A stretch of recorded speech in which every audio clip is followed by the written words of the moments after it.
Kaway mga kananay! For today's video, new cake, new day, new vlog! Naman po tayo. Tara't samahan niyo po akong gumawa ng isa sa mga paborito ko talagang theme ng cake, mga kananay. Ito ang mermaid theme cake. Yes, mga kananay, dahil nga, alam niyo nung bata ako, talagang super favorite ko talaga si Ariel at saka yung isa si SpongeBob. So talagang trip na trip ko yung mga under the sea na mga theme. So, ayun nga, diba? Since napapagkwentuhan na rin naman natin ang mga pagkabata natin, bakit hindi na rin natin pagkwentuhan ang mga karanasan natin nung mga bata tayo? Alam niyo mga kananay, ma-share ko lang ng kaunti, no? Ako po ay tubong Cavite talaga, no? Ako po ay Caviteña. Doon po kami lumaki, kaming mga magkakapatid, kasama ng aking mga magulang. And ayun nga, makwento ko lang, no? Kami, nung mga bata kami talaga, kapag kami nag-birth, hindi ho talaga kami nakakapag-cake dahil nga, alam nyo na, mahirap ang buhay. Alam nyo, minsan ang nanay ko, magluluto na lang ng pansit. Taon-taon pansit yan dahil nga yun ang mura. Pero, di ba, at least, we are thankful, we are grateful kasi kahit papano kapag nga kami nag-birthday, ang nanay ko ay nakakaisip magpansit. Pero ang cake talaga, suntok sa buwan yan dahil alam nyo na, si Kumaring Goldie, medyo pricey ang cake, di ba? Dati kapag naka-cake ka, parang, ay, yaman yan, ganon. Ewan ko, baka kami lang yon dahil nga medyo salat-salat kami talaga. So, ayun nga, lumaki kami nang hindi talaga kami nagki-cake. Or kung magki-cake man, siguro bigay, ganyan. Alam yan ng nanay ko. Pero hindi naman kami nagtatampo, no? Dahil nga alam namin na mahirap talaga yung buhay.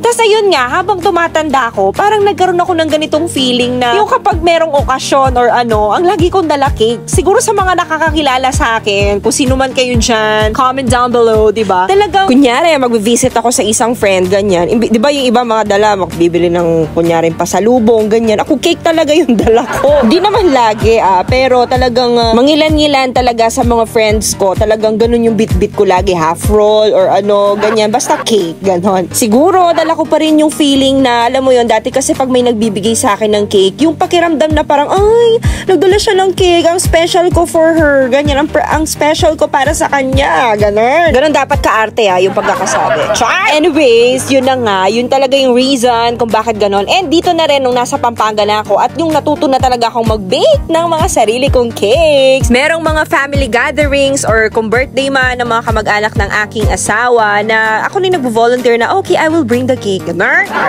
Siguro kasi, yun na rin yung way of saying ko na, ay, you are special to me, you are special to my family, ganyan. Kasi, di ba, kapag may cake, di ba, parang ang ibig sabihin nun, there's something to celebrate. Parang, let's celebrate, ganon. Arte yun. So, yun na nga ang reason behind that mga pagbibigay ng mga cake. Hoy, hindi ako mayaman, ha? Huwag kayong mga etchusera. Baka mamaya may mag-PM dyan, uy, baka naman, balita ko, nagbibigay ka daw ng cake. Hay, na mahal ang mga ingredients, no? Pero ako naman po yung nagbibigay ng konsiderasyon, di ba? Lalo na sa mga kamag-anak natin dyan, di ba? Magbibigay tayo ng discount, of course. And syempre, bukod sa discount, ay pagagandahin natin ng bonggang-bongga ang mga cake nyo. And yun na nga mga kananay, ngayon tapos na ang ating mermaid theme cake para sa birthday celebration ni Miel. Ayan, happiest birthday to you, Miel. And thank you so much sa iyong parents na nagtiwala sa Rochy's Homemates na maging part ng celebration na ito. And para po sa mga naghahanap ng mga customized cakes here in Pampanga, birthday cake man yan, wedding cake, or kahit ano pa mang mga cake, no? Feel free to message at Rochy's Homemates Facebook page.